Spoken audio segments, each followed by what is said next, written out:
My name is Olivia, and at 31 years old, I never imagined that inheriting my grandmother's abandoned farm would become the biggest fight of my life. For 5 years, I poured everything into transforming 40 acres of overgrown land into something beautiful, waking before dawn, bleeding into the soil, building a sanctuary with my own hands. My husband called it my little hobby. His parents saw it as wasted potential, and when they announced they were moving in to enjoy their retirement on my property, I simply smiled and said, "Welcome home." What happened next taught them that farm life isn't about pretty sunsets and fresh air. It's about survival, sacrifice, and knowing exactly what you're willing to fight for. If you want to hear a story about what happens when entitled people underestimate a woman who's spent years learning to stand her ground, you're in the right place. Comment where you are watching from today, and like and subscribe for more stories. The brass key was cold in my palm when the lawyer pressed it into my hand after Grandma Dorothy's funeral. Everyone else had already left the church, most heading to the reception at Aunt Carol's house, but Mr. Henderson had pulled me aside with that look lawyers get when they're about to change your life. "Your grandmother left specific instructions," he said, sliding an envelope across his desk.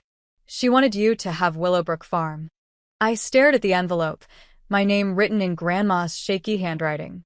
Inside, a single sentence, "Make it bloom again, sweetheart. It's waiting for you." Noah was waiting in the car, scrolling through his phone. When I slid into the passenger seat and told him about the inheritance, he didn't even look up. 40 acres in the middle of nowhere? He finally glanced at me. "Olivia, we could sell that and pay off the apartment mortgage. Maybe even upgrade." I didn't answer. Something about that key felt like a lifeline I hadn't known I was drowning without. The first time I drove out to Willowbrook Farm alone, Noah refused to take a day off work. I almost turned around 3 times. The driveway was overgrown, branches scraping my car like skeletal fingers. When the farmhouse finally came into view, my heart sank. The wraparound porch sagged, windows were broken, and the barn looked like a strong wind might flatten it. But then I found Grandma's journals in the attic. Boxes of them, dating back to 1958 when she and Grandpa first bought the property. Sketches of garden layouts, notes about crop rotation, pressed flowers between pages. One entry from 1962 stopped me cold. "This land saved me when I had nothing. It will save someone else someday." I sat on that dusty attic floor until sunset, reading her dreams. By the time I climbed back down, something had shifted inside me. This wasn't just a property. It was a purpose. The secret fund had started 3 years ago. An inheritance from my father's side that Noah didn't know about. $15,000. Then my annual bonuses from the marketing firm, side freelance projects. Every spare dollar I could hide away. By the time Grandma died, I had $47,000 in an account with only my name on it. When I told Noah I wanted to take a sabbatical to restore the farmhouse as a weekend getaway, he was skeptical. 6 months. He set down his beer. "What about your career?" "I have vacation time saved up and they'll let me go part-time remote." The lies came easier than I expected. "Think about it. We fix it up and the property value skyrockets. It's an investment." He considered this, then shrugged. "Fine. But don't expect me out there every weekend. That place gives me the creeps." Sullivan Peterson, Sully to everyone who knew him, was the first person I met when I started working on the farm. The gruff 68-year-old lived on the neighboring property and had known my grandparents for 40 years. "Dorothy was special," he said, leaning against my car that first week. "This land is special too. The soil, the spring water, developers have been circling for years. Don't let anyone take it from you, girl." He taught me everything. How to fix a fence post, clear irrigation lines, tell good soil from bad. On nights when I wanted to quit, when my hands were bleeding and my back screamed, Sully would appear with coffee and remind me why I was doing this. "Your grandmother knew you'd come. She told me years ago. Sully, Olivia's got my spirit. She just doesn't know it yet." The first night I slept in the farmhouse, I used oil lamps because the electricity wasn't connected yet. The house settled and creaked around me, animals rustled outside, and I never felt more alive. This was real. This was mine. Noah visited exactly twice in the first 3 months. Both times, he spent the entire visit on his phone, complaining about the bugs and the lack of Wi-Fi.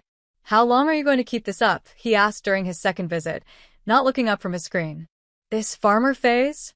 I was installing a window I'd spent 2 days learning to properly frame. "It's not a phase." "Right," he laughed. "Well, when you're done playing Little House on the Prairie, let me know." That night, he called his parents. I wasn't meant to overhear, but sound carries in an empty house. "She's out here playing farmer," he told them. "Don't worry, she'll get tired of it. It's just Olivia being Olivia, needs a project to feel important." I said nothing, but something hardened inside me that night, something that had been soft and trusting before. Year 1.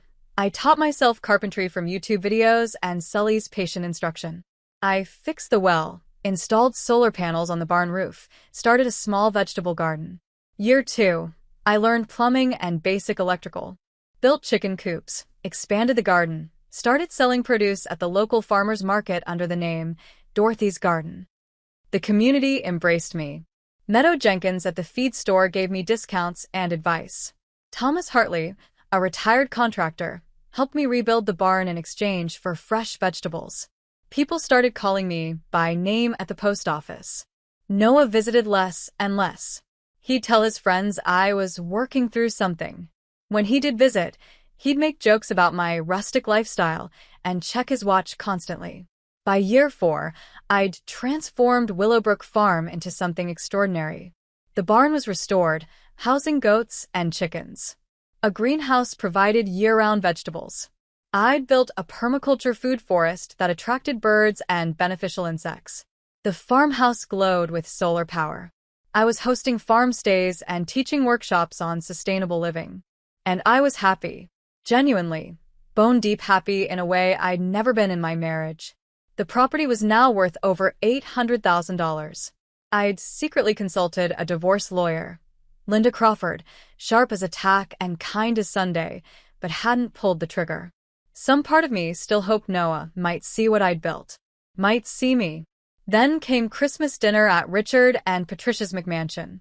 Noah's parents lived in a 5,000-square-foot monument to excess in the suburbs, marble everything, chandeliers in every room, furniture that looked expensive but felt cold. Patricia served prime rib and complained about her housekeeper the entire time. Over dessert, Noah mentioned casually, "Olivia's little farm project is finally paying off. The property's worth a fortune now." Richard's eyes lit up like a shark spotting blood. Patricia's smile went tight and calculating. I knew that look. I'd seen it before when they'd convinced Noah to take a job at Richard's friend's firm instead of pursuing the career he actually wanted. 3 days later, Noah called me at the farm. "My parents want to have dinner with us. They have exciting news." I should have known then. Should have felt the trap closing. The restaurant was one of those places where the waiters wear vests and the wine list has its own sommelier. Richard had reserved a private room. Bad sign. We'd barely ordered appetizers when Richard dropped the bomb. "Patricia and I are retiring." He raised his wine glass. "And we've made a decision. We're selling the house and moving to the farm. There's plenty of space, and we can finally spend quality time together as a family." My fork froze halfway to my mouth. Patricia was already pulling out her iPad. "I've been planning our wing," she gushed, swiping through Pinterest boards. "We'll take the east side of the second floor. I assume that's available? And I've designed where the hot tub will go, and Richard wants a putting green by the barn. We'll split utilities and property taxes, of course," Richard added, like he was doing me a favor. "It's perfect." Patricia's always wanted to try country living. I looked at Noah. He was nodding along, a faint smile on his face. He knew. He'd been discussing this with them. "This is unexpected." My voice sounded far away. "I need time to think about it." Patricia's smile faltered. "Think about what?" "We're family, Olivia. You deny us a peaceful retirement." Richard leaned forward. "Besides, Noah has partial ownership through marriage. We've already consulted our lawyer about the details." The rest of dinner passed in a blur. I smiled, nodded, said nothing of substance. But inside I was calculating. Planning. Linda Crawford's office smelled like old books and coffee. She listened to everything, taking notes in neat handwriting before delivering the verdict. The property was your inheritance, so it's solely in your name. That's good. She tapped her pen against her desk. But you used marital time and some joint savings for improvements. In a divorce, Noah could argue for partial ownership of the increased value. It wouldn't be half, but it could be substantial. How substantial? $100,000, maybe more. And a court battle could take 2 years and cost you half that in legal fees. She studied me. But here's the thing, they'd have to prove you deliberately used marital assets to defraud him. From what you've told me, you used mostly your inheritance and your own earnings.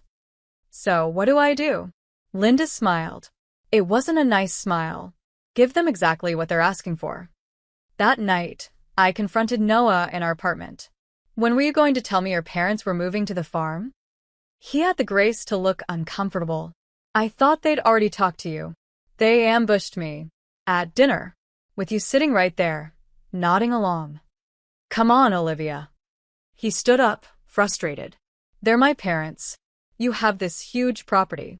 Why are you being so selfish? Selfish. I stared at him. I built that place from nothing. Every board, every nail. And it's worth a fortune now. He threw up his hands. Why can't we all benefit? They just want somewhere peaceful to retire. Do you even like the farm, Noah? The question hung between us. He hesitated too long. Not really, he finally admitted. But it's valuable. We can all live there and get out. What? Get out of my sight. Sleep in the spare room. I can't look at you right now. The calls from Patricia started the next day. Constant. Relentless. I think we should remove some of those fruit trees. They block the view. The wildflower meadow would make a perfect parking area if we pave it. Those chicken coops are adorable, but we'll need to relocate them. The smell, you understand. When I didn't immediately agree, she started sending contractors to assess the property. I came home from the market one Saturday to find 2 men measuring my garden beds. Mrs. Ashford sent us. One explained. We're planning the pool installation. I sent them away, hands shaking with rage.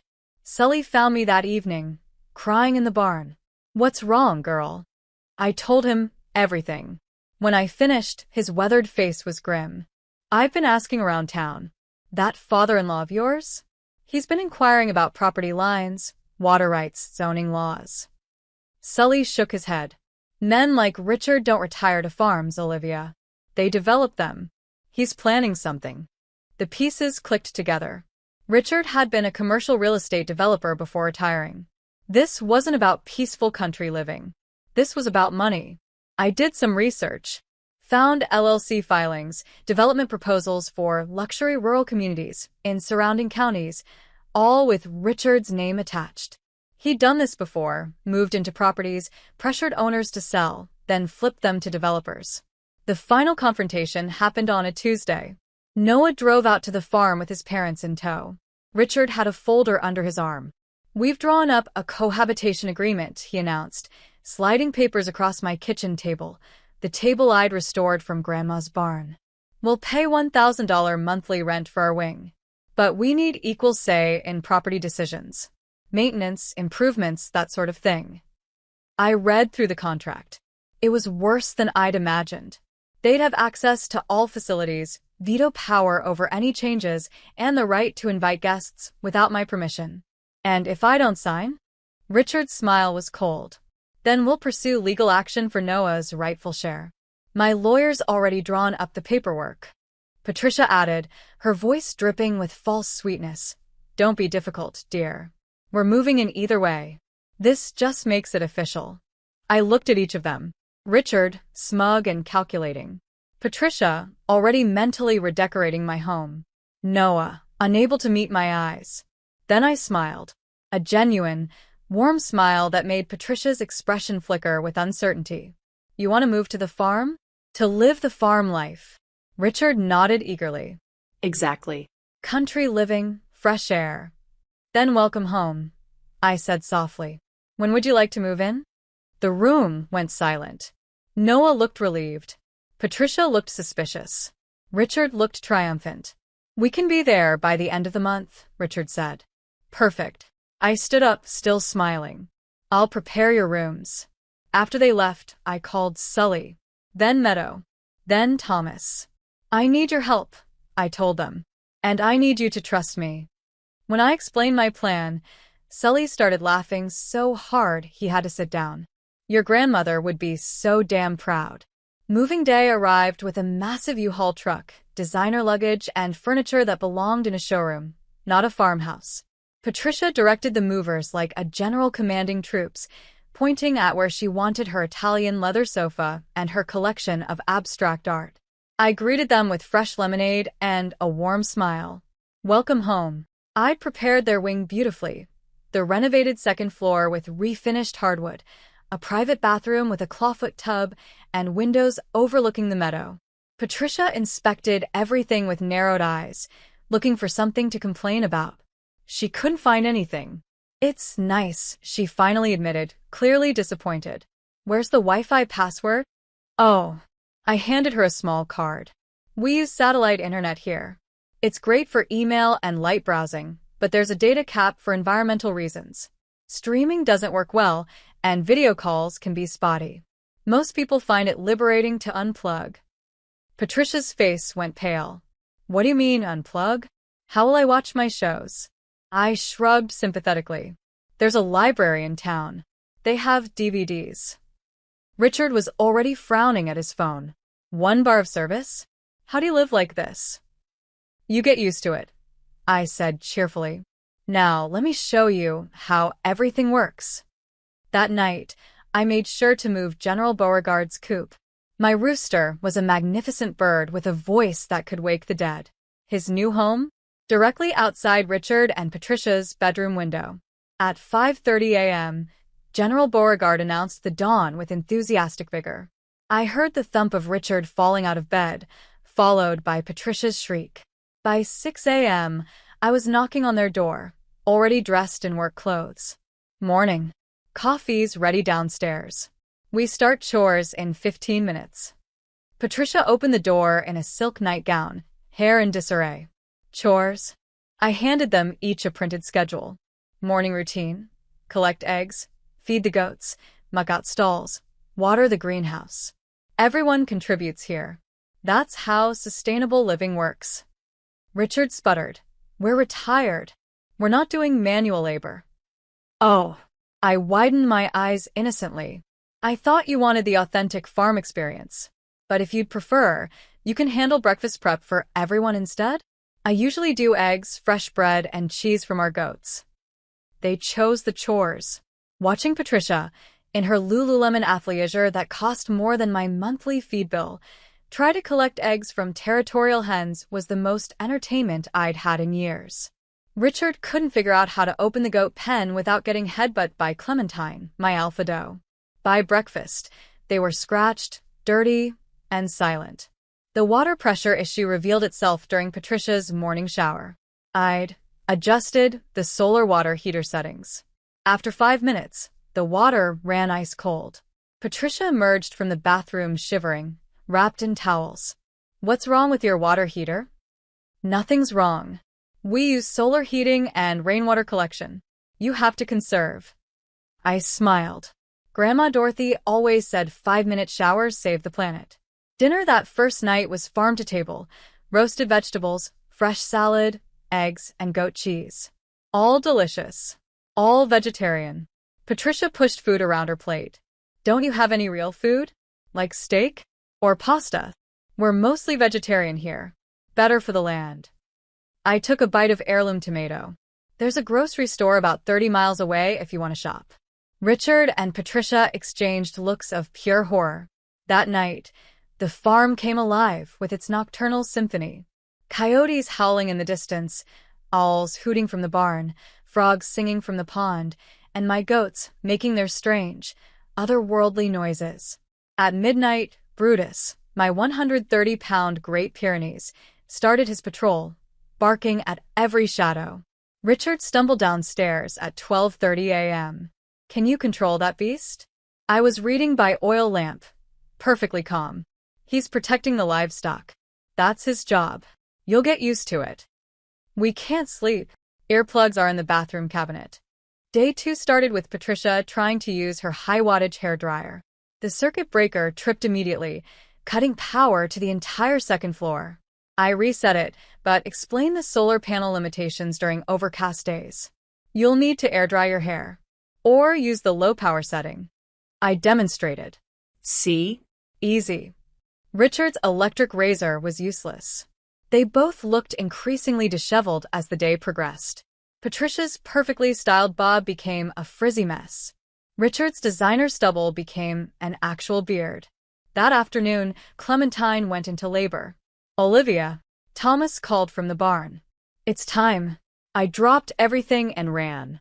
Goat births could be complicated, and Clementine was a first-timer. I needed all hands on deck. Richard, Patricia, I shouted. I need help. They came reluctantly, taking in the scene. Clementine on her side, clearly in distress, Sully already gloved up. What do you need us to do? Richard asked weakly. Hold her steady. Talk to her. Keep her calm. For the next 2 hours, we worked. It was messy, primal, intense. Patricia looked like she might faint when the first kid emerged in its amniotic sac. But when the second kid came and both started bleeding, something shifted. They're alive, Patricia whispered, tears in her eyes. We helped birth them. I was covered in fluids, exhausted, triumphant. I handed Patricia a towel. Welcome to the farm. It's not all sunsets and Instagram photos, is it? She shook her head, unable to speak. That night, they barely touched their dinner. They went to bed at 8 p.m. without a word. I sat on the porch with Sully, listening to the night. How much longer do you think they'll last? He asked. Another day, maybe 2. Then the real fun begins. 48 hours in, Patricia demanded they go to town. I need real food and Wi-Fi. Now. We drove to the local diner, the same place I'd had my first meal when I moved to the area. The same place where everyone now knew my name. Patricia ordered a burger and immediately connected to the Wi-Fi, her phone dinging with days of backed-up notifications. She scrolled frantically while Richard inhaled his food like a man rescued from starvation. This place is unlivable, Patricia announced to no one in particular, but loud enough for the entire diner to hear. No proper internet, no hot water, animals everywhere, and the smell. Emma's clearly let the place go to ruin. The diner went quiet. I sat there calmly, sipping my coffee. Sully walked in, took one look at the situation, and slid into our booth. Everything all right, Mrs. Ashford? Farm life getting too real for you? Patricia exploded. That place is a nightmare. There's no civilization, no comfort, nothing. And Olivia expects us to do manual labor like servants. We're retired, for God's sake. Meadow, from her spot at the counter, spoke up. That farm won Olivia 3 sustainability awards. She teaches kids about organic farming. What exactly did you expect? Thomas added from his booth. City folks always think farming's like a vacation. It's the hardest work there is. Patricia looked around, realizing for the first time that everyone in this diner was on my side. She was the outsider. I finally spoke, my voice cold and clear. Let the place go to ruin? I built that place from nothing. Every solar panel, every garden bed, every fence post, I did that. You wanted farm life. This is farm life. Richard grabbed Patricia's arm. We're leaving. But I wasn't done. You wanted to move to the farm? To live there permanently? Welcome to what that actually means. Early mornings, physical labor, limited resources, and making do with what you have. This is real life, not a retirement fantasy. We drove back in silence. That night, I staged my masterpiece. I accidentally left the barn door unlatched. At 3 a.m., my 4 pygmy goats, adorable, chaotic, and absolutely fearless, wandered into the house. They went straight for Richard and Patricia's room. The screams woke me from my deep sleep. I rushed upstairs to find Patricia standing on her bed while goats ate her silk scarves. Richard was trying to shoo them away, while one chewed on his important documents. Oh no! I gasped, herding the goats out.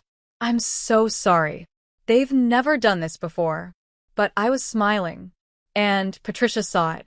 The next morning, while I was making coffee, Patricia appeared in my study doorway. She was holding papers. My divorce papers. The ones I'd drafted months ago. You're divorcing Noah. I didn't deny it. I've been thinking about it for 2 years. 2 years. She looked genuinely shocked. This farm showed me I don't need him. It showed me I'm capable of everything he said I wasn't. I took the papers from her. It showed me what I'm actually worth. For a long moment, Patricia just stared at me. Then she sat down heavily. Richard wanted to develop this land, she said quietly. Sell it to a resort company. He's been talking to developers for months. He thought if we moved in, we could pressure you to sell, and Noah would agree. I know, Sully told me. You knew? Why do you think I let you come? Patricia's face crumbled. This was a test. No. This was a lesson. I leaned forward. You wanted something that didn't belong to you. You didn't see my work, my sacrifice, my purpose. You saw opportunity. I pulled out a folder I'd prepared. Printed emails between Richard and Summit Ridge Developments. Plans for Willowbrook Luxury Estates. Richard's promises to deliver the property. I have more, I said. Recordings of your coercion attempts. Witnesses to your harassment. A legal brief from my attorney showing Noah has zero claim to this property because it was my inheritance. Patricia went white. You have 24 hours to leave. Or I file restraining orders and sue for attempted fraud and harassment. Olivia. I'm not finished. I stood. You're going to tell Richard that you're done with his schemes. You're going to leave my farm and never contact me about it again. And you're going to tell Noah that if he tries anything, I go to the police. After she left, I called Noah. He answered on the third ring. Olivia? Your parents tried to steal my farm to sell it to developers. You knew, didn't you? Silence. Long and damning. They said it would be good for us financially, he finally admitted. I didn't think you'd actually care this much about some old farm. Some old farm. Years of my life, blood, sweat, dreams, some old farm. Then you never knew me at all. My voice was steady. I'll have the divorce papers ready. Don't come back here. I hung up before he could respond. Through the window, I watched Richard and Patricia's U-Haul pull away, much faster than it had arrived. Patricia had told him everything. They were leaving in shame, in anger, but they were leaving. Sully appeared at my door an hour later with a bottle of whiskey. Heard the news travels fast in town. He poured 2 glasses. You did good, girl. Did I? I felt suddenly exhausted. I just blew up my marriage and humiliated his parents. You protected what's yours. What you built. What your grandmother trusted you with. He raised his glass. To Dorothy. She knew you had the spine for this. We drank as the sun set over my farm, my land, my future, and for the first time in years, I felt completely, utterly free. The paperwork was filed on a Tuesday morning. Linda Crawford's office smelled like possibility and new beginnings. With the evidence you've provided, the recordings, the emails, the development scheme, Noah won't get a penny from the farm, Linda said, sliding the divorce petition across her desk. And his parents? They're lucky you're not pressing charges. I signed my name with steady hands. Olivia Whitmore. I'd be taking back my maiden name, the name that belonged on this land. There's something else, Linda added, her expression serious. Noah's lawyer reached out. He wants to settle quickly. I think they're worried about the fraud implications if this goes public. Good. Let him worry. The settlement came through within 2 weeks. Noah got nothing from the farm, not a single dollar of its $800,000 value. We split the apartment equity, which was minimal, and divided our shared savings account, which had less than $5,000. Everything farm-related stayed with me. I'd won. But winning felt hollow those first few days. The town rallied around me like I'd never experienced. When word spread about what happened, and in a small town word always spreads, people showed up. Meadow brought casseroles. Thomas repaired my fence line without being asked. Sully spent 3 evenings just sitting on my porch, keeping me company while I processed everything. "You're not alone here," Meadow said one afternoon at the feed store. "You're one of us now." My farm stand saw double the customers. People who'd never bought from me before suddenly needed organic tomatoes and fresh eggs. The local restaurants, even the fancy one 2 towns over, started calling, wanting to buy my produce exclusively. "Dorothy's garden has the best quality in the region," Chef Anton told me. "And honestly, we admire what you did, standing up to those people."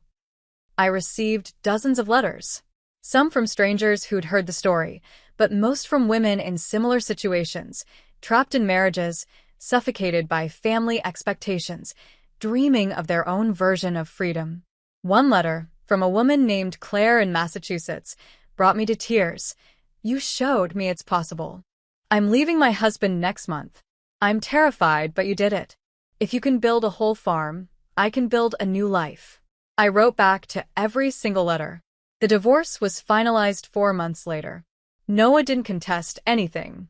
His lawyer had advised him that fighting would only expose his parents' attempted fraud and his own complicity. I saw him one last time at the courthouse. He looked smaller somehow, diminished. "I hope you're happy," he said, and it wasn't kind. "I am," I replied. And I meant it. One evening, about 6 weeks after the divorce, I sat on my porch watching the fireflies emerge over the meadow. Brutus lay at my feet, and my goats were settling in for the night. The farm hummed with life, the life I'd created. My phone buzzed. A text from an unknown number. "This is Patricia. I'm sorry for everything. You were right about all of it. I hope someday you can forgive us." I stared at the message for a long time. Then I deleted it without responding. Some people don't deserve access to your peace. But 3 days later, another message arrived. This one longer. "I know I don't deserve a response.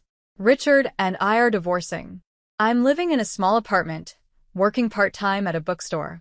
Everything we had is gone. I lost it all chasing comfort and control. You try to show me what real work looks like, what real purpose feels like. I was too proud to see it. I'm sorry, Olivia. Not because I want forgiveness, but because you deserve to know that what you said mattered." I read it 3 times. Then I wrote back, "If you ever want to visit the farm, just you, not Richard, you're welcome." Not as family, but as someone who might finally understand. Her response came immediately. "Thank you. I'd like that." Sustainable Living magazine called on a September morning. "Ms. Whitmore, we'd like to feature Willowbrook Farm in our winter issue. You've been nominated by several community members for your conservation work and educational programs." The interview happened in October. The journalist, a woman named Rebecca Chen, spent 3 days at the farm, documenting everything. She helped with chores, interviewed neighbors, and sat with me for hours talking about my journey. "This is the American dream, you know," Rebecca said on her last evening. "Not the house and the car and the corporate job. This. Building something with your own hands. Creating something meaningful." The article came out in December. 6 pages, full-color photos, titled From Inheritance to Independence: How One Woman Transformed Abandoned Land into a Thriving Sanctuary. My phone didn't stop ringing for weeks. People wanted workshops, farm stays, interviews. A publisher reached out about a book deal. 2 universities invited me to speak. I hired help. Casey Morrison, a 24-year-old agricultural student who wanted to learn sustainable farming. And Ben Fletcher, a 40-year-old military veteran who'd found peace through working with animals and needed a fresh start. "You're giving me more than a job," Ben said his first week. "You're giving me a purpose again." The farm expanded. I bought the adjacent 20-acre property, available because the elderly owner was moving into assisted living, using money from the magazine publicity and increased sales. Now I had 60 acres total. Room to grow. Room to dream bigger. But late at night, when the farm was quiet, I still felt the absence of something. Not Noah, I didn't miss him. But partnership. Companionship. Someone to share this life with who actually understood it. That's when Thomas Hartley started appearing more often. 6 months after the divorce, everything was perfect. Too perfect. I should have known.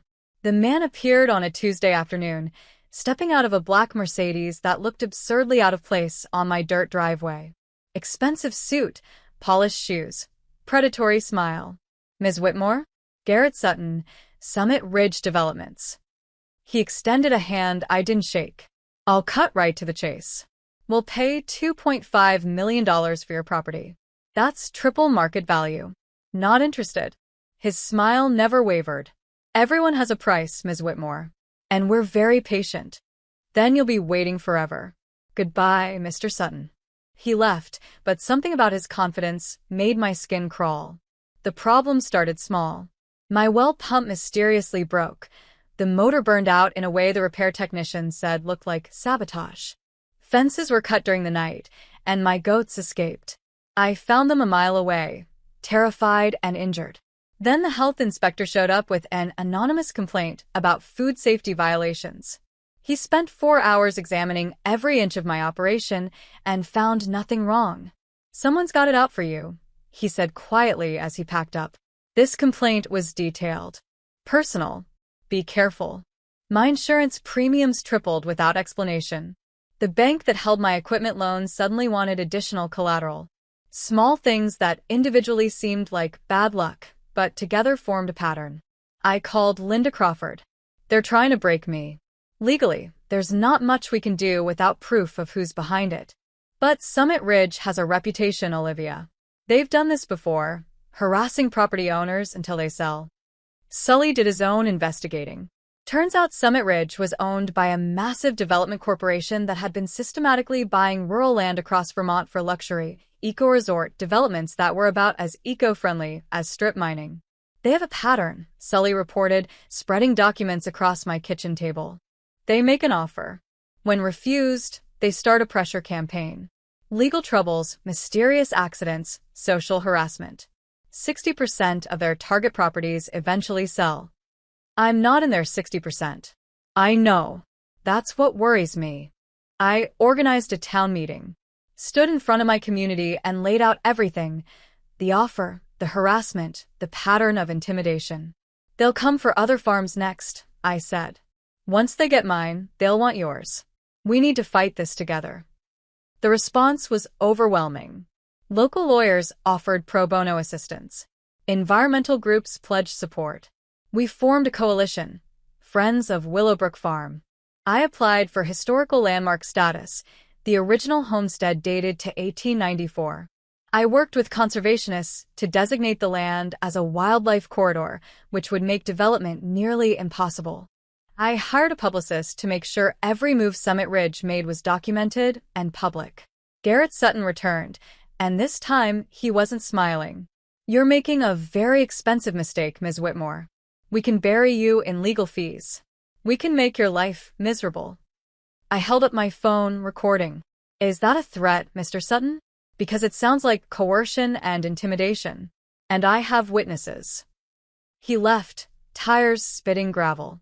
But that night, someone broke into my farmhouse.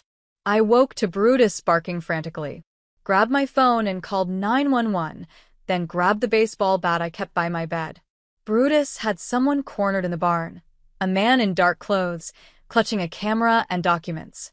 The police arrived within 10 minutes. The man was a private investigator hired by Summit Ridge to find dirt on me. Breaking and entering, trespassing, attempted theft of property documents. The arrest made headlines. Development company caught harassing female farmer. The publicity was a tidal wave.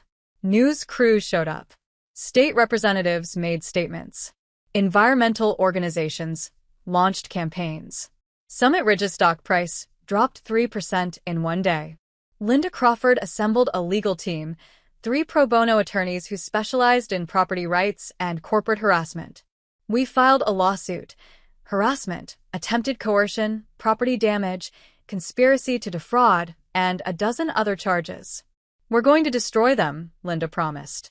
And she meant it. The legal battle lasted 4 months. Summit Ridge tried to settle quietly twice. We refused both times. I wanted this public. Wanted every small farmer in America to see that you could fight back against corporate bullies. The settlement came through in March, $500,000 in damages, a public apology printed in every major newspaper, and a permanent legal restriction preventing Summit Ridge or any of its subsidiaries from ever approaching me about the property again. I used the money to buy another adjacent property, 20 acres with a stream running through it. Now I had 80 acres. An empire built on determination and spite. Your grandmother would be losing her mind with pride, Sully said when I showed him the new land. I think she knew, I replied. I think she always knew what I was capable of. That night, I stood at the highest point of my property and looked over everything I'd built, everything I'd protected. The farm lights twinkled below, my animals safely tucked in, my land secured for generations. I'd won again. But this victory felt different, sweeter, because I hadn't just protected my farm, I'd set a precedent for everyone who came after me. Spring came early that year, and with it, change. I expanded operations with the settlement money and the new land, built an education center for the sustainable farming workshops that now had a 6-month waiting list, created a sanctuary for rescued farm animals that Ben ran with tender expertise, hired 4 more full-time staff members. Casey became my farm manager, proving herself invaluable. You gave me more than a job, she said one evening. You showed me a woman can build an empire with her bare hands. The farm wasn't just mine anymore. It belonged to everyone who worked here, learned here, found peace here. Then Noah showed up. I was in the greenhouse transplanting tomato seedlings when Brutus's bark announced a visitor. Through the glass, I saw Noah standing by his car, looking uncertain. He'd lost weight, looked older, softer somehow. I took my time washing my hands before going outside. Olivia. Noah. I didn't offer warmth, but I wasn't hostile either. Just neutral. He was a stranger now. I came to apologize. He looked at the ground. You were right about everything. I was focused on what the farm could give me, the money, the asset, the status of owning property. I never saw what it gave you, what you poured into it. Why now? I've been in therapy. 6 months. My therapist helped me see. He paused, struggling. My parents' obsession with money and status poisoned me. I watched you build something real, something meaningful, and I was jealous. Because I've never built anything in my life. I've only ever taken. I leaned against the fence, studying him. He seemed genuine, but I'd been fooled before. I'm not asking to get back together, he added quickly. I know that's over. I needed you to know that I understand now. What I lost. Who I lost. I appreciate the apology. But I can't give you absolution, Noah. You hurt me. You betrayed me. And you tried to take everything I'd built. I know. Maybe someday we can be friendly. But not today. Not for a long time. I softened slightly. I hope therapy helps. I hope you figure out who you are without your parents' voices in your head. He nodded, eyes wet. Can I ask one thing? Are you happy? I looked back at my farm. The greenhouse where food grew. The barn where animals thrived. The fields where students learned. The home I'd built with my own hands. Happier than I've ever been in my life. He got in his car and drove away. I felt nothing. Not anger, not sadness. Just peace. Thomas Hartley had been a constant presence for years, but I'd been too focused on survival to notice. The divorced contractor had helped me build fences, repair equipment, install irrigation systems. He was steady, kind, and never asked for anything in return. We'd been having coffee together every Wednesday morning for almost a year. Somewhere along the way, it had become my favorite part of the week. One evening in May, after helping me repair the chicken coop, he asked, "Would you want to have dinner sometime?" Actual dinner, not farm work and coffee. I was surprised by how much I wanted to say yes. Our first date was simple. A farm-to-table restaurant 2 towns over, where they knew me by name and treated us like celebrities. Then stargazing from the bed of his truck, parked on the high ridge overlooking the valley. "I'm not trying to sweep you off your feet," Thomas said, lying beside me and watching the stars. "I just really enjoy your company. No pressure, no expectations." It was exactly what I needed. Someone who understood that I'd built a life I loved, and I wasn't looking for someone to complete me, just someone to walk alongside me. We took it slow. Dinners, farm work together, long conversations about everything and nothing. He never tried to change me or the farm. Never offered unsolicited advice or tried to take over projects. He just supported. 3 months in, he kissed me for the first time in my garden, surrounded by tomato plants and the smell of basil. It felt like coming home. My younger sister Charlotte called in July. We'd been estranged since the divorce. She'd taken Noah's side initially, believing his version that I'd had some kind of breakdown. "I saw the magazine article," she said, "and all the news coverage about the lawsuit. Olivia, I was so wrong about you." "Yes, you were." Silence. "Then, can I visit? I need to see this place. See what you've built." I almost said no, but something made me pause. Charlotte had her own struggles, trapped in a corporate job she hated, battling anxiety, feeling lost at 33. "1 week," I said. "You work while you're here. Real work." Deal. Charlotte arrived in August, stepping out of her rental car in designer jeans and heels. I handed her work boots and overalls. "Welcome to Willowbrook Farm." We start at dawn. I worked her hard that week. Morning chores, garden maintenance, animal care, food preparation. No phone except during designated breaks. No complaining. The first 2 days she struggled. Complained about sore muscles, dirt under her nails, the early mornings. But by day 3, something shifted. She started asking questions about the plants, the animals, the systems I'd built. By day 5, I found her crying in the garden. "What's wrong?" "Nothing's wrong. That's the problem." She looked up at me, tears streaming. "I've spent a week doing the hardest physical work of my life, and I feel peaceful. How did you know this was what you needed?" I sat beside her in the dirt. I didn't know. I just kept taking the next step. And then another. And another. Until one day, I realized I'd built something I couldn't walk away from. I hate my life, Liv. I hate my job, my apartment, the person I've become. I don't know how to fix it. Start small. Take one step. Then another. That night, Charlotte proposed an idea. What if I handled the business side of the farm? Marketing, sales, online presence, partnerships. You focus on operations, I handle growth strategy. I was hesitant. I'd mixed family and business before. It had destroyed my marriage. But Thomas, when I asked his opinion, said, "Charlotte isn't Noah.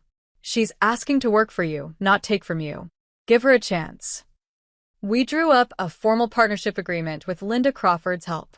Clear boundaries, defined roles, legal protections.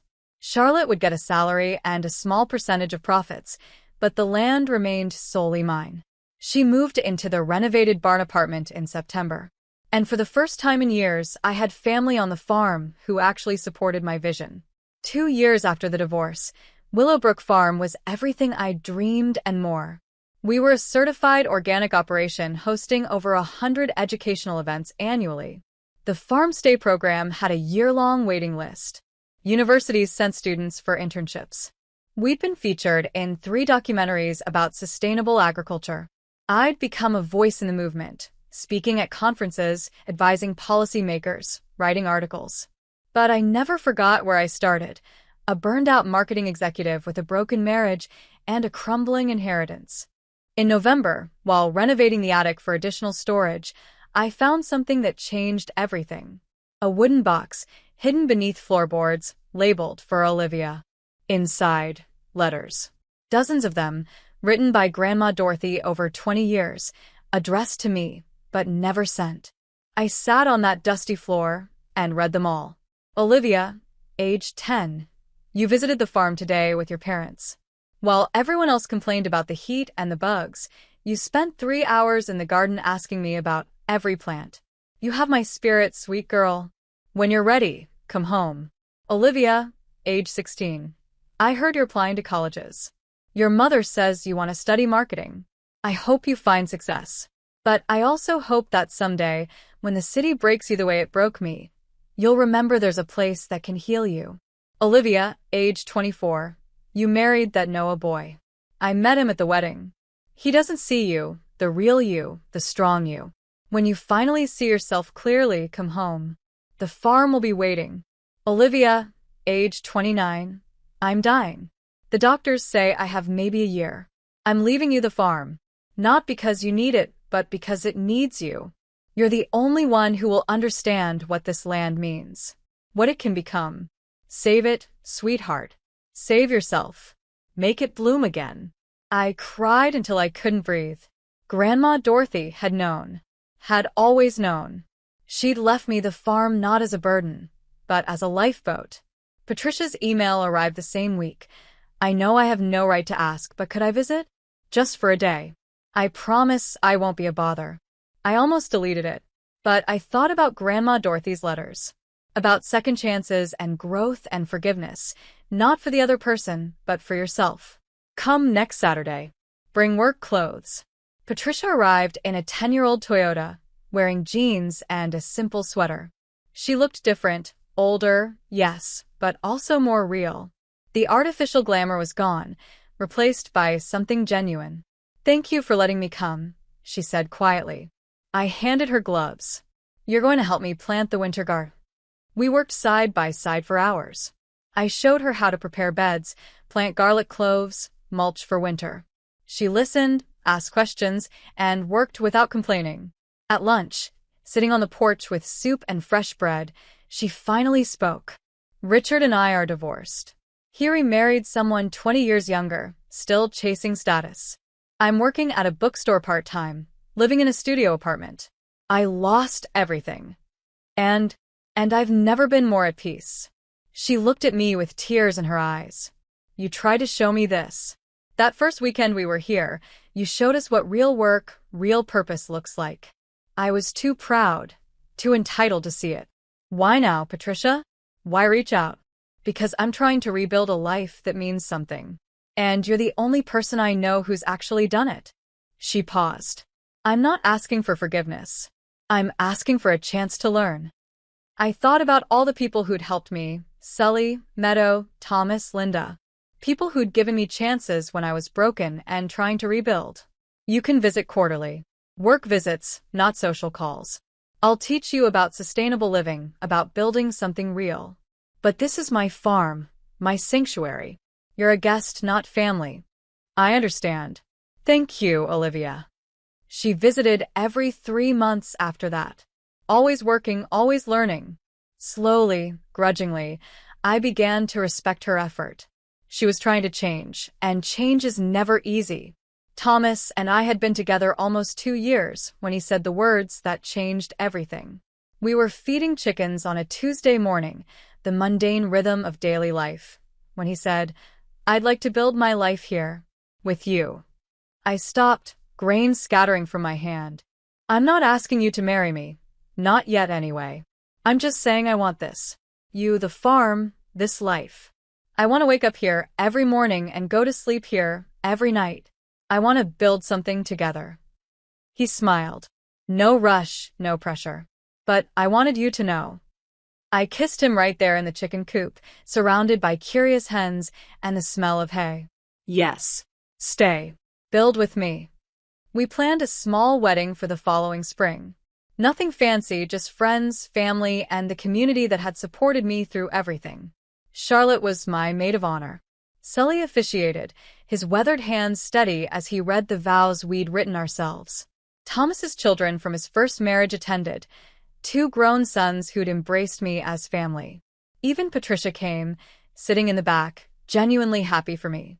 As I stood there in a simple white dress I'd bought from a local seamstress, holding Thomas's hands and promising forever, I thought about the journey.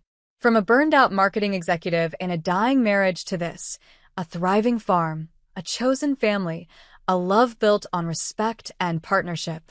You may kiss your bride, Sully announced. The crowd, 100 people who'd become my family, erupted in cheers. 5 years after inheriting Willowbrook Farm, I stood on the highest hill of my property at sunset. Thomas was beside me, his arm around my waist. Charlotte was in the garden below, teaching a workshop to a group of eager students. Casey and Ben were closing up the barn, their laughter carrying on the breeze. The farm spread out before me like a living tapestry, gardens, orchards, pastures, the farmhouse glowing with solar power. 80 acres of purpose and peace. My phone buzzed. A text from a stranger. I read about you. About how you built your farm from nothing. I'm leaving my marriage tomorrow. I'm scared, but you showed me it's possible. Thank you, I replied. Take the first step. Then take another. You're stronger than you know. You've got this. Thomas squeezed my hand. What are you thinking about? Grandma Dorothy. She left me her final letter. I read it again this morning. I pulled out the worn paper I kept in my pocket. Read it aloud one more time. You made it bloom, sweetheart. I knew you would. This land isn't just yours. It's your legacy now. Protect it. Teach others. And remember, you were never alone. I was always here. In every seed you planted, in every sunrise you witnessed, in every lesson you learned. The farm didn't just save you, you saved the farm. That's the real magic. Love, Grandma Dorothy. She was right. I whispered to the wind. About all of it. Thomas kissed my temple. Ready to go inside? I made dinner. In a minute. I looked out over my land one more time. I just want to stay here a little longer. Take all the time you need. I'm not going anywhere. And he meant it. As the sun finally set, painting the sky in shades of gold and rose, I thought about everything I'd overcome. The entitled in-laws who'd tried to steal my land. The corporate developers who'd tried to break me. The marriage that had tried to diminish me. I'd survived them all. More than survived. I'd thrived. This farm, this life, this peace. I'd built it with my own hands. And no one could ever take it from me again. Okay, I finally said, turning toward the farmhouse where warm light glowed in every window. Let's go home. Because that's what this place was now. Not just a farm. Not just property. Not just an inheritance. Home. And I'd fought like hell to keep it. When someone tries to take what you've built with your own hands, how far are you willing to go to protect it? If this story resonated with you, hit that like button and subscribe for more stories about standing your ground when family tries to take everything.